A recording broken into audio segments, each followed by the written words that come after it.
문제달인 신혜손입니다. 직업상담사 2급 2017년 제3회 직업심리학 해설 강의 시작합니다.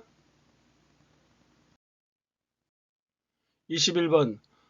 어떤 검사가 측정하고 있는 것이 이론적으로 관련이 깊은 속성과는 높은 상관관계를 보이고 관계가 없는 것과는 낮은 상관관계를 보이는 타당도 했는데, 관련이 깊은 속성과 높은 상관관계를 보인다는 것은 수렴 타당도, 관계가 없는 것과는 낮은 상관관계를 보인다 변별 타당도. 그래서 정답은 3번인데 여러 차례 했었지만 주관식이 자주 나오기 때문에 구성 타당도는 수렴 타당도, 변별 타당도, 요인 분석 이렇게 나눠진다고 했었어요. 구성 타당도는 수렴 타당도, 변별 타당도, 요인 분석. 수렴 타당도는 검사 결과가 이론적으로 해당 속성과 관련 있는 변수들과 어느 정도 높은 상관관계를 가지고 있는지를 측정한다. 검사 결과가 이론적으로 해당 속성과 관련 있는 변수들과 어느 정도 높은 상관관계를 가지고 있는지를 측정한다. 변별 타당도는 검사 결과가 이론적으로 해당 속성과 관련 없는 변수들과 어느 정도 낮은 상관관계를 가지고 있는지를 측정한다. 반대라고 했어요. 요인 분석은 검사를 구성하는 문항들의 상관관계를 분석하여 상관이 높은 문항들을 묶어주는 통계적 방법이다. 요인 분석, 검사를 구성하는 문항들의 상관관계를 분석하여 상관이 높은 문항들을 묶어주는 통계적 방법이다. 여러 차례 했었었죠. 22번. 웩슬러 진행검사의 소검사 중 피검자의 상태에 따라 변동 손상되기 가장 쉬운 것은 숫자 외우기다. 단편적으로 외워두시면 되고요. 23번. 특성 요인 이론에 관한 설명. 특성 요인 이론은 객관적, 심리검사, 과학적 했으니까 2번 답이겠네요. 24번. 크럼볼츠의 사회학습 이론에 대한 설명으로 틀린 것은, 크럼볼츠 하면 1번에 진로 결정에 영향을 미치는 요인으로 유한학과 유전적 요인과 특별한 능력, 환경 조건과 사건, 학습 경험, 과제 접근 기술 4가지 제시하고 있다고 했었어요. 2번, 3번도 맞는데 특히 3번에 이런 개인적인 진로 결정 요인들이 상호작용해서 자기관찰 일반화와 세계관을 형성한다. 이것도 알아두시고, 4번이 틀렸죠. 학과 전환 등 진로 의사결정과 관련된 개인의 행동에 대해서는 관심을 두지 않고 있다. 관심을 두고 있다. 그래서 4번이 틀렸네요. 25번. 사회인지 이론, 사회인지 진로 이론에 대한 설명으로 틀린 거 이렇게 나와 있는데, 1번에 반두라의 사회학습 이론의 토대를 뒀다라는 거 알아두시면 되고, 2번도 맞고 3번도 맞는데 4번이 틀렸어요. 다시 말해서 진로 발달의 기본이 되는 핵심 개념은 1번의 자효능감, 그리고 두 번째가 수행 결과가 아니라 두 번째가 결과 기대예요. 결과 기대 또는 성과 기대라고도 해요. 결과 기대. 그 다음에 세 번째가 개인적 목표다. 그래서 우리가 사회인지 진로 이론의 진로 발달의 핵심 개념으로 자효능감, 결과 기대 또는 성과 기대, 개인적 목표 해서 자결계라고 했었어요. 주관식에도 나온 바 있었는데, 자효능감은 목표 수행과 관련된 자신의 능력에 대한 신념이야. 자효능감 말 그대로예요. 목표 수행과 관련된 자신의 능력에 대한 신념, 이게 자효능감이고, 결과 기대는 과업을 수행했을 때 자신 및 타인에게 일어날 일에 대한 믿음, 과업을 수행했을 때 자신 및 타인에게 일어날 일에 대한 믿음이다. 개인적 목표는 특정 결과를 성취하기 위한 개인의 의도, 특정 결과를 성취하기 위한 개인의 의도, 이런 식으로 쓰면 된다고 했었죠. 26번. 직업발달 이론 중 매슬로우의 그 욕구 위계 이론에 기초해서 유학의 경험과 직업 성토에 관한 5가지 가설을 수립한 학자가 누구냐 했는데 로우예요. 로우라는 사람인데 이 로우는 5가지 가설에 대해서 어떻게 얘기하고 있냐면 첫 번째, 개인이 가지고 있는 잠재적 특성의 발달에는 한계가 있다. 개인이 가지고 있는 잠재적 특성의 발달에는 한계가 있다. 이렇게 얘기하고, 두 번째는 개인의 유전적 특성의 발달 정도 및 발달 통로는 개인의 유전적 특성의 발달 정도 및 발달 통로는 개인의 특수한 경험에 의해 영향을 받는다. 세 번째, 개인의 흥미나 태도는 개인의 경험에 따라 발달 유형이 결정된다. 개인의 흥미나 태도는 개인의 경험에 따라 발달 유형이 결정된다. 네 번째, 심리적 에너지는 흥미를 결정하는 중요한 요소이다. 심리적 에너지는 흥미를 결정하는 중요한 요소이다. 다섯 번째, 개인의 욕구와 만족 그리고 강도는 성취 동기의 유발 정도에 따라 결정된다. 개인의 욕구와 만족 그리고 강도는 성취 동기의 유발 정도에 따라 결정된다. 그래서 이렇게 앞에 전부 개인이 들어가는 거는 어떻게 할 수가 없으니까 중점된 단어를 따서 하면 잠유흥심욕이에요. 로의 욕구 이론에 따른 5가지 가설, 잠유흥심욕, 다시 한번, 개인이 가지고 있는 잠재적 특성의 발달에는 한계가 있다. 개인의 유전적 특성의 발달 정도 및 발달 통로는 개인의 특수한 경험에 의해 영향을 받는다. 개인의 흥미나 태도는 개인의 경험에 따라 발달 유형이 결정된다. 심리적 에너지는 흥미를 결정하는 중요한 요소이다. 개인의 욕구와 만족 그리고 강도는 성취 동기의 유발 정도에 따라 결정된다. 이렇게 5가지를 알고 계셔야지만 주관식에 대처할 수가 있으니까 로우의 잠유흥심욕 알아두시기 바래요. 27번, 지능검사 점수와 학교에서의 성적 간의 상관계수가 0.50일 때, 이 상관계수라는 것은 뭐냐면 두 변인이 서로 관계되어 있는 정도예요. 상관계수, 두 변인이 서로 관계되어 있는 정도다. 그래서 그 값은 마이너스 1에서 플러스 1까지 이렇게 나온다고 했었죠. 이렇게 그 크기가. 그리고 이 지금 상관계수와 더불어서 결정계수라는 게 있는데, 이 결정계수는 뭐냐면 여러 상관계수를 서로 비교하기 위한 거야.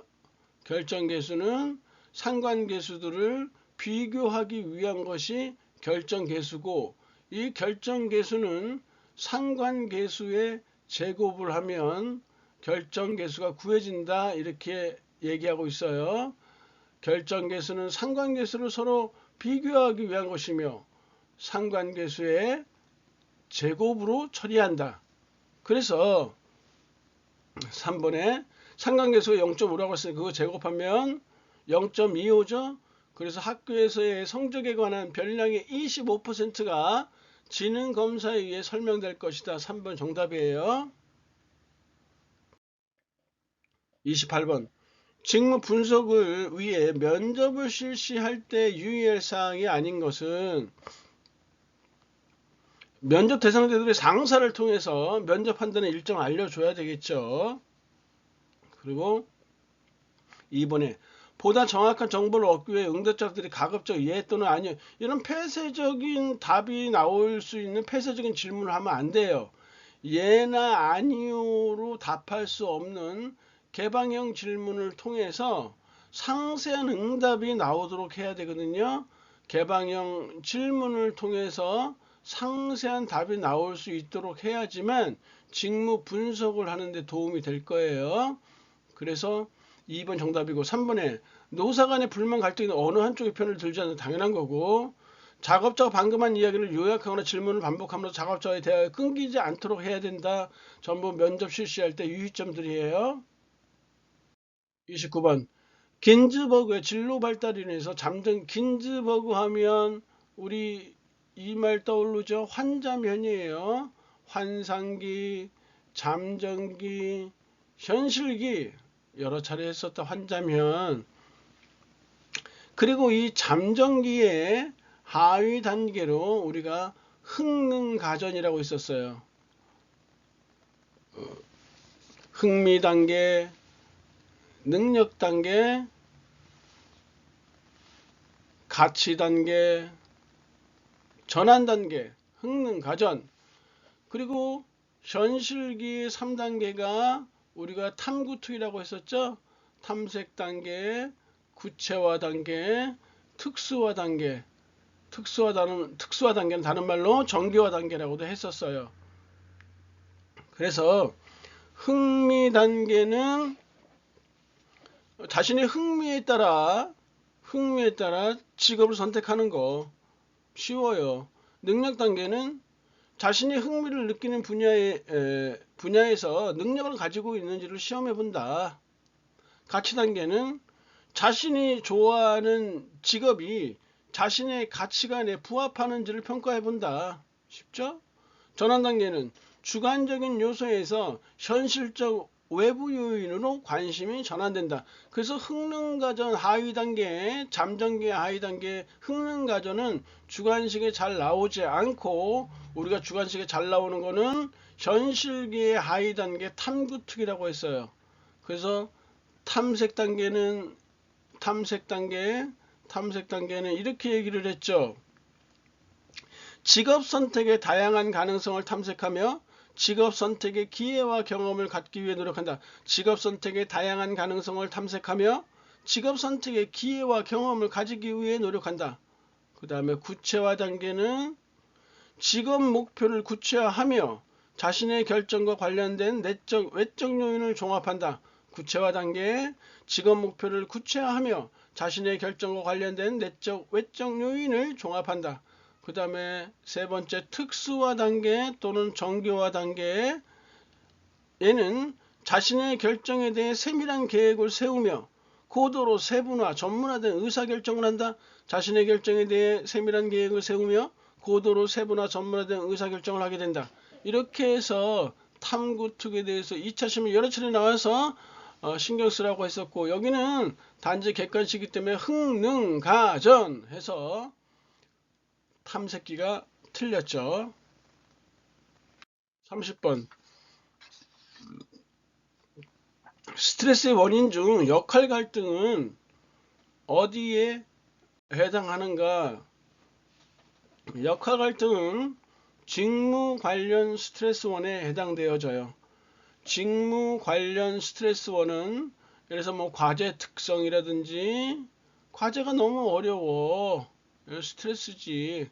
과제 특성이라든지 지금 제시하고 있는 역할 갈등 또는 역할 모호성 또는 역할 과다나 역할 과소 이런 것들 이런 게 직무 관련 스트레스예요.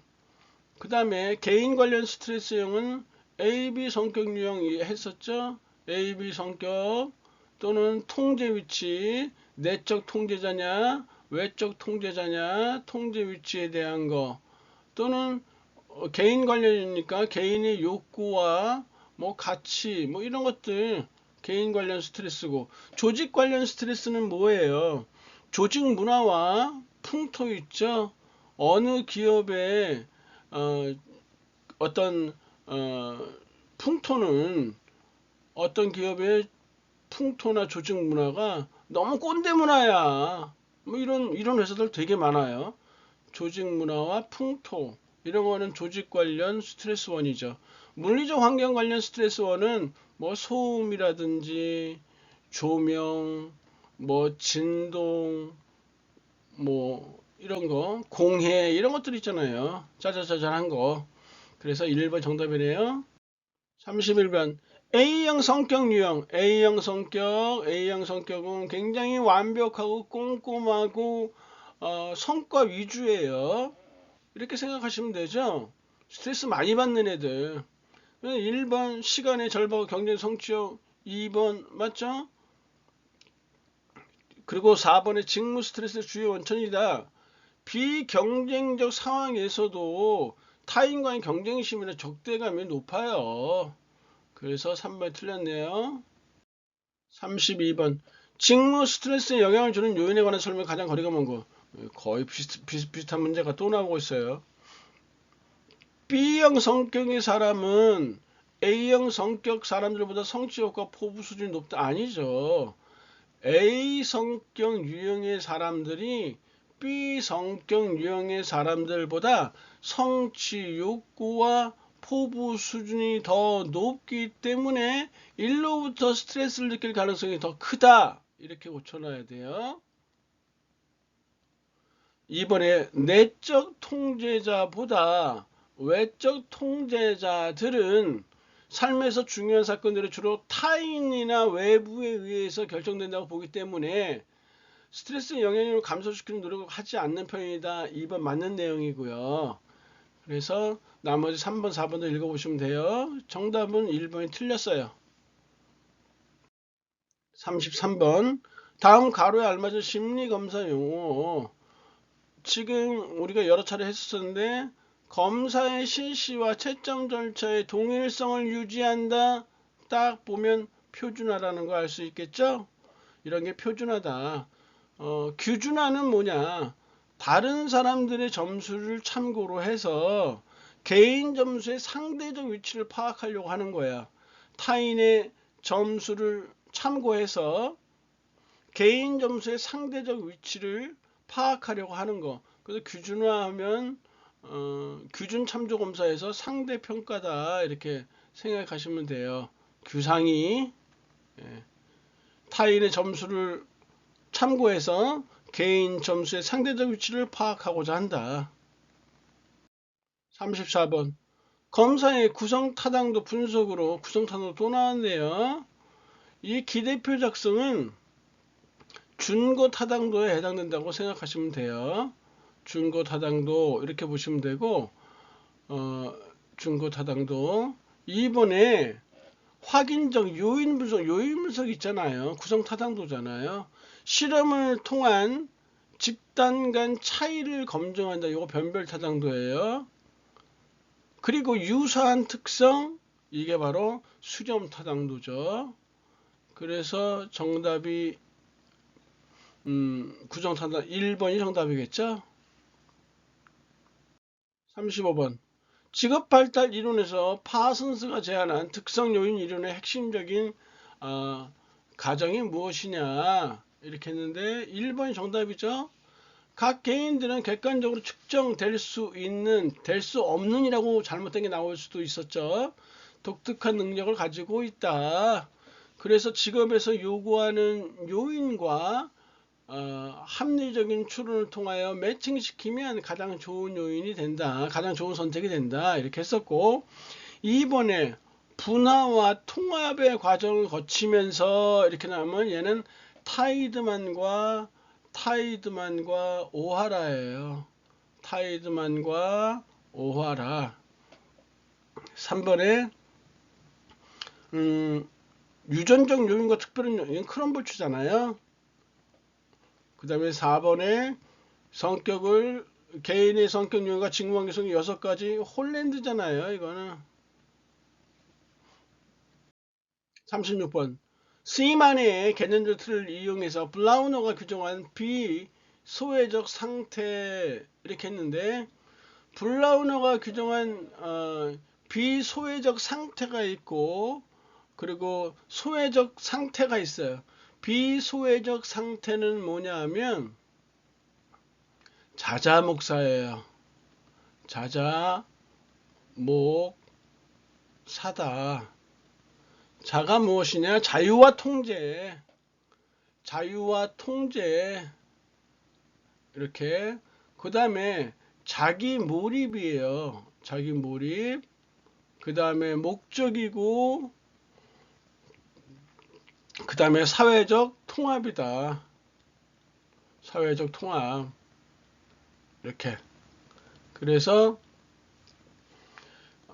블라우너가 규정한 비소외적 상태는 자유와 통제, 자기 몰입, 목적, 사회적 통합. 자자목사 이렇게 하시면 되고, 여기서 자기 실현이 아니죠. 자기 몰입이죠. 또 하나 비소외적 상태가 있고 소외적 상태가 있어요. 소외적 상태, 소외적 양상 이렇게 얘기를 해요. 소외적 상태는 소외니까 말 그대로 좀 부정적이겠죠? 첫 번째가 뭐냐면 무기력감이야. 두 번째 무의미감, 고립감, 그리고 자기 상실감, 무기력감, 무의미감, 고립감, 자기 상실감 또는 자기 소원감 이렇게 해서 무무고자예요. 무무고자. 무무 없으니까 뭐야 이렇게 되겠죠. 소외적 상태는 무무고자다. 없어. 뭐가 없어? 기력이 없어. 무기력감. 의미가 없어. 무의미감. 고립감, 자기 상실감, 무무고자. 이게 소외적 상태다. 37번 경력 개발 단계를 성탐 황유세. 이거 너무 많이 했었죠. 이제 요번 2017년도 제3회 직업심리학은 아주 수준이 아주 많이 떨어지네요. 그냥 나오는 거고. 38번 인지 능력을 평가하는 시험 했었죠. 이거 인지 능력 하면 인지적 검사죠. 인지적 검사는 성능 검사죠. 같은 표현들을 잘 알아두셔야 돼요. 성능 검사고, 그리고 얘를 우리는 극대 수행 검사, 최대 수행 검사 이렇게 얘기를 한다고 했었어요. 이 인지적 검사, 성능 검사, 극대 수행 검사는 어떤 것들을 검사하느냐? 지능, 그 다음에 적성, 그 다음에 성취도. 이렇게 지능 검사에는 웩슬러 지능 검사 있죠. 적성 검사에는 일반 적성 검사 GATB 있잖아요. 이렇게 했었고, 먼저에는 우리가 적성과 성취도 시험의 차이에 대해서 이렇게 얘기를 한 바 있었고요. 아무튼 인지적 검사는 요거 세 개다. 인지적 검사의 반대 개념이 뭐냐? 반대적 개념이 뭐냐? 정서적 검사라고 했었죠. 정서적 검사이며 성향 검사이며 습관적인 수행에 관한 검사이다. 습관적 수행 검사이다. 이렇게 했었어요. 그래서 얘는 어떤 것들을 한다? 흥미, 또 성격, 그리고 태도 검사 이런 거 한다고 했었잖아요. 그래서 웩슬러 지능 검사 이렇게 MMPI는 미네소타 다면적 인성 검사죠. MBTI는 마이어스와 브릭스의 성격 유형 검사고, 빅5 검사는 외향성, 호감성, 성실성, 정서적 불안정성, 그리고 경험에 대한 개방성 이렇게 했었어요. 39번 직무 분석의 의의에 대한 설명으로 틀린 거. 1번에 조직 내에서 직무들의 상대적 가치를 결정하는 것이다. 직무들의 상대적 가치를 결정하는 거는 직무평가예요. 직무평가. 이렇게. 그래서 1번이 대번에 틀렸네요. 나머지 2, 3, 4번 맞고, 직무 분석은 이런 것들이고 2, 3, 4 이렇게 이런 것들이고 직무 평가는 지금 직무들의 상대적 가치를 결정하는 게 직무 평가고 직무 수행 평가는 뭐냐 그럼 직무 수행 평가 비슷비슷한 말들이 많이 나오기 때문에 직무 수행 평가는 직무 수행 평가 직무 분석, 직무 평가, 직무 수행 평가. 직무 수행 평가는 작업자의 직무 수행 수준을 평가하는 절차예요. 작업자의 직무 수행 수준 말 그대로 직무 수행 수준을 평가한다. 이렇게. 그래서 비슷비슷한 말들 많으니까 여기서 확실하게 정리하고 가시도록 해야 돼요. 40번. 롭키스터 데이비스의 직업 적응 이론에서 성격 양식 차원 엄청 많이 나오는 거죠. 주관식도 많이 나왔고요. 민첩성은 정확성보다는 속도를 주관식 나오면 이대로 쓰면 돼요. 역량은 근로자들의 평균 활동 수준을 의미한다. 맞고요. 리듬은 활동에 대한 단일성이 아니라 활동에 대한 다양성을 의미한다. 이렇게 쓰면 된다니까요. 20년에도 나왔다고 했었잖아요. 간단하고 쓰기도 간단하고 시험 문제도 더럽게 많이 나와요. 지구력은 다양한 활동 수준의 기간을 의미한다. 이렇게 직업 적응 이론에서 성격 양식 차원에 대해서 줄기차게 나오다가 주관식에 2019년에 적응 방식에 대해서 쓰고 설명하시오 나왔다고 했었죠. 이 적응 방식 차원에 대해서는 뭐가 있느냐 하면 첫 번째 융통성이야. 융통성. 두 번째 끈기. 세 번째 적극성. 네 번째 반응성. 이렇게 융끈적반 이게 2019년도 주관식에 나왔어요. 융통성은 무엇이냐면 오늘 여기서 이걸 해놓고 가야 될 것 같아요. 개인이 작업 환경과 개인 환경 간의 부조화를 참아내는 정도. 개인이 작업 환경과 개인 환경 간의 부조화를 참아내는 정도이다. 이렇게 하시면 되고, 끈기는 환경이 자신에게 맞지 않아도 얼마나 오랫동안 견뎌낼 수 있는지의 정도이다. 환경이 자신에게 맞지 않아도 얼마나 오랫동안 견뎌낼 수 있는지의 정도이다. 적극성은 개인이 작업 환경을 개인적 방식과 좀 더 조화롭게 만들어 가려고 노력하는 정도이다. 개인이 작업 환경을 개인적 방식과 좀 더 조화롭게 만들어 가려고 노력하는 정도이다. 정도까지만 써도 되고, 반응성은 무엇이냐? 개인이 작업 성격의 변화로 인해 작업 환경에 반응하는 정도이다. 개인이 작업 성격의 변화로 인해 작업 환경에 반응하는 정도이다.